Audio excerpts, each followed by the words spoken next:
Okay, what is my favorite nuclear reactor?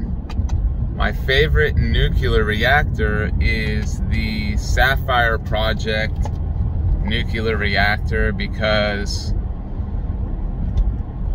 it's 83% efficient. So it only uses 17% of its own output energy to turn back and run itself.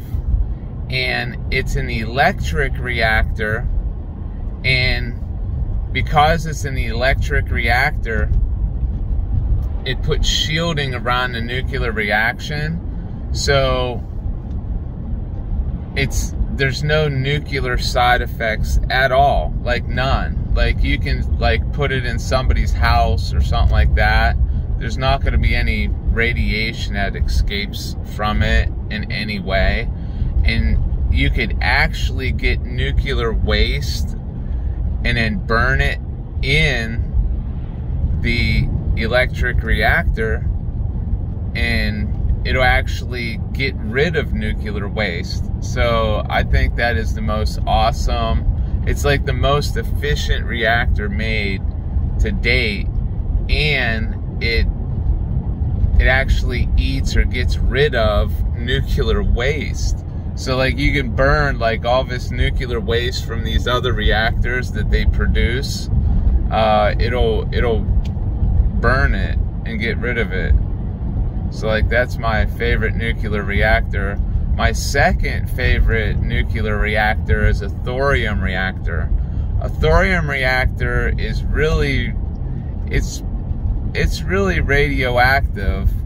You know, it's like strong radioactivity, but the design of it, the design of the reactor itself is such that, like, let's say that it overheats.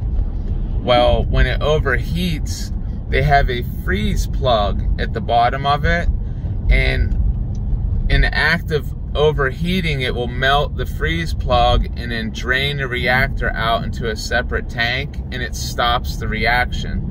So basically it can never melt down. It's a reactor that cannot melt down. It'll overheat, melt the freeze plug, drain itself out, reaction stops, that's it.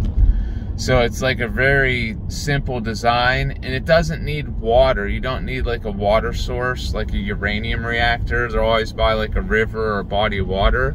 So a thorium reactor, you can use it like out in the desert or like on the moon.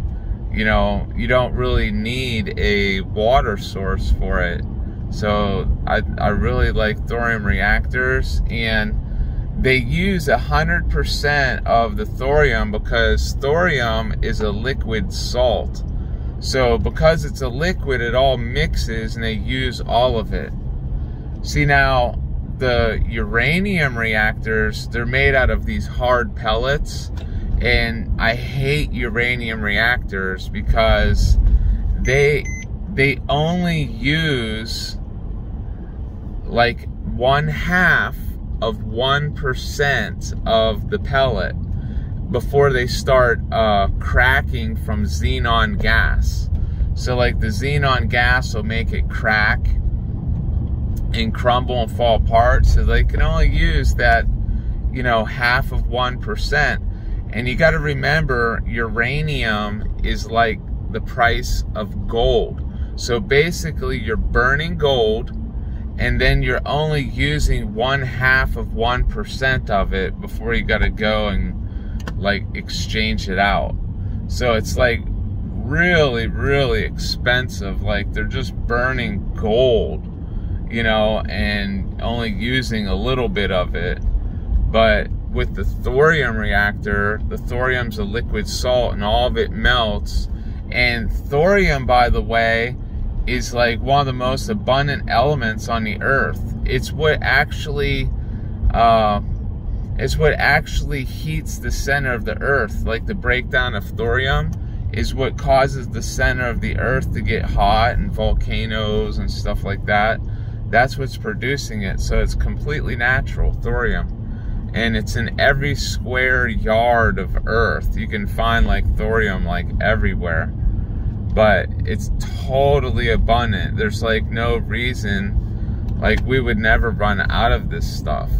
And then the moon is like, has even more thorium on it, so you can send these reactors up to the moon and like terraform the moon with it.